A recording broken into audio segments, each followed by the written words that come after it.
based on her academic achievements.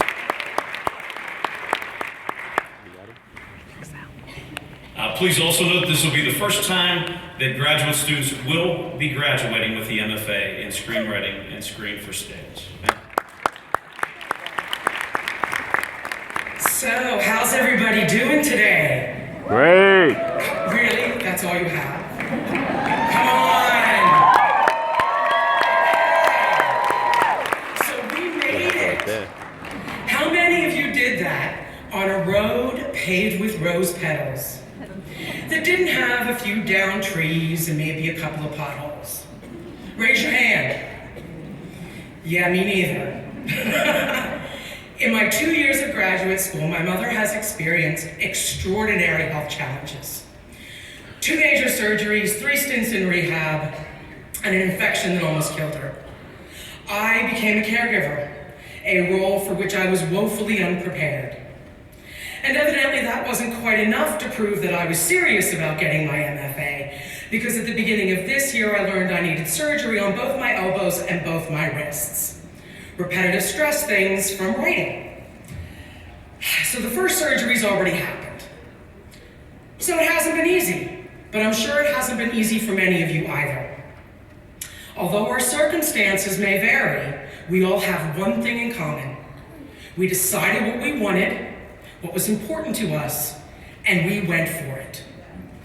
These 2 years at Point Park University have not only taught me the value of literary morphology and how to speak the language of visual metaphor, they have reminded me of the truth from the old adage, it's tough to remember your goal is to drain the swamp when you're up to your neck in alligators.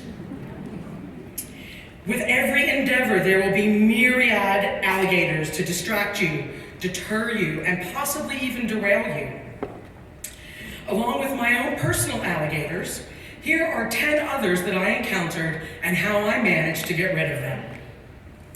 First of all, you won't like everyone you work with. Truth.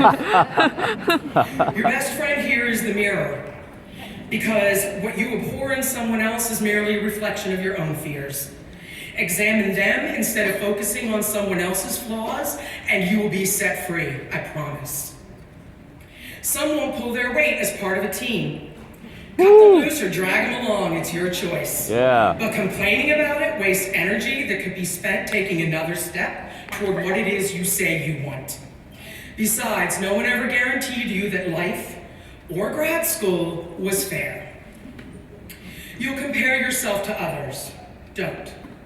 Instead, get to know what it feels like inside of you when you know you've done your absolute best. Anchor that. And now you'll have something valuable with which to compare yourself the next time you feel led to do that. Not everyone will capitulate to do things your way, even if you're in charge. Motivate those who want to be motivated and trust that their current will turn the tide. Nothing ever goes the way you think it's going to. So don't get too attached to your carefully constructed plans. They're not that precious. People will disappoint you. They will make promises they don't keep. Call them on it, and then move on.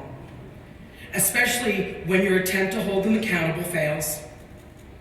You'll get overwhelmed. Breathe. Listen to the symphony around you. Turn your face to the sun. Have a temper tantrum. Smell something delicious. And then breathe some more. Obstacles will get thrown in your way. Change your perception. Some of the worst obstacles I ever faced turned out to be divine delays or forced timeouts that led to amazing revelations. Recognize when you need help. Ask for it. You are not a superhero. Finally, the slickest and trickiest gator of them all, expectations. Especially when you're not even aware of them until they haven't been met. Yeah, I think can anybody else relate to that besides me? Okay. Ignoring how you feel or blaming someone else is like trying to kill an alligator with a paperclip. Allow yourself to feel angry and disappointed. then ask yourself if you'd rather stay where you're standing or if you'd rather take the next step toward what it is you say you want. More important than all of the alligators combined, know who your friends are and tell them as often as possible that you value their support, their wisdom, and their love. These are the people who will put on their waders and stand with you in the muddy water, slaying alligators and toasting empty swamps. Everything we have experienced in the time it took us to get here, from personal chaos and family challenges to degree drama and life changes, taught us what we came here to learn and then some. They have allowed us to see more of who we really are and shown us that knowing what we wanted and staying focused, regardless of the interruptions and upsets, was its own reward. So we made it. Congratulations to all of us. Here's to draining swamps.